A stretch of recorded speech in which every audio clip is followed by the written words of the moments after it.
Steven Gerrard, great to speak to you. Thank you. Come all the way from Malaysia. I know you're very familiar with our country. You've come to the Premier League. It's been a good few months. How do you find this league compared to, of course, the Scottish League?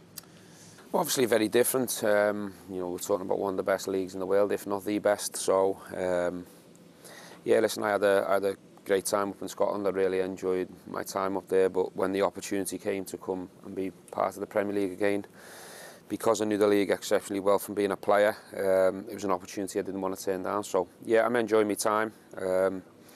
Really important club, really important journey that we're starting on. So, yeah, I'm really looking forward to it. It must always be difficult to not have a pre-season with players, to implement ideas and philosophies and to come in mid-season. But what progress do you think has been made at the club since you were appointed?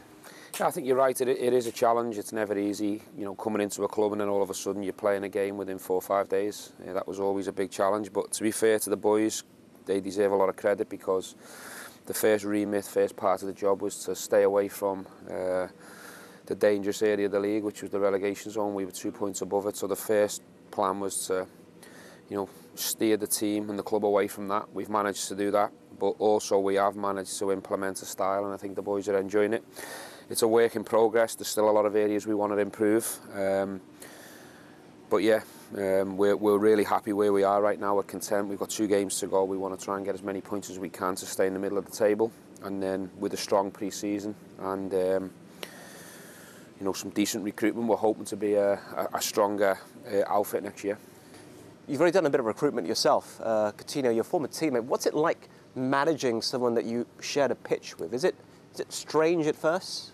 No, it's not strange at all. I think you'd have to analyse the person and the player first and foremost, and I knew Philippe very well as a person and as a player, and I knew it wouldn't be strange for me and it wouldn't be strange for him. He's someone who is a ultimate professional. His standards are very high on and off the pitch. He's very much low maintenance, and you know, I experienced similar things up at Rangers with some players that I'd played with or played against, and the top players and the top professionals, they manage themselves. Of course, you can guide them and help them and support them, but with Phil, for me, it was a no-brainer, and it made total sense. It's just that when you were saying that the players he played against, I was with Franny Benani last night, and he was telling me he laid into Gordon Strachan on a pitch once, and guess who becomes his manager down the line? And all he could do was sit in the corner and just kind of cover his face. Yeah. But as a manager, I guess it's different from a player you played against, maybe who unsettled you before. As a player with teammates, I was never really one who'd go and be aggressive or, you know, do it in front of people. I was just always calm and honest and spoke to people in the right way, and I think people remember that. So there's no uncomfortable situations with players that I've played with who I'm now managing. It's always been respect and professional. It's a pleasure to have Phil here for the long term. I'm sure he'll feel more secure now, and he'll be a big help for us on this new journey. What about the club itself and the history of Aston Villa? It's got such a rich history. I know you can't see it on camera right now, but we are at the training ground. It is stunning. Yeah. I know the structure in front of us is also brand new. Have you been blown away by everything on offer here?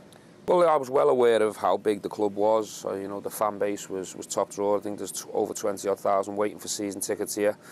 I knew a lot of the staff before I come in, so I knew there was good people here to come and share the journey with.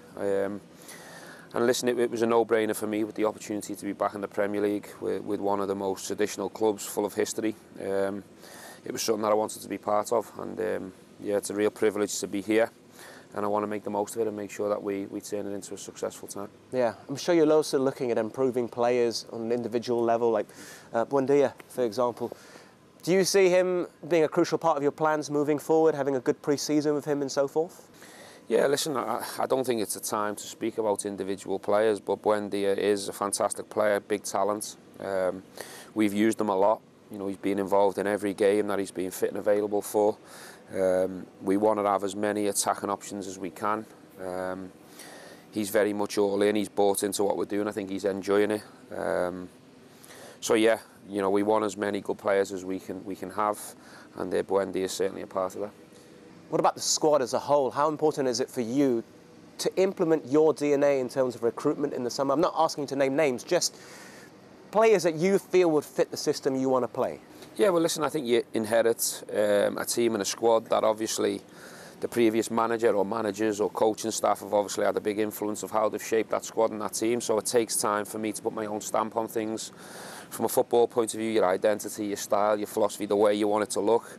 And you know, the players that we add to that, we're obviously going to be looking at players that suit our system and suit our style. I thought we had a real positive window in January. You know, bringing Phil in, Luca Dean, Callum Chambers, Robin Olsen. We've tried to bring people in who've been in dressing rooms that are used to winning.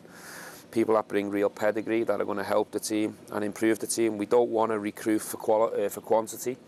We want to recruit people that are going to come into the 11 and make a difference. Okay, before we wrap things up, I think I've only got about 2 minutes left. I have to show you something.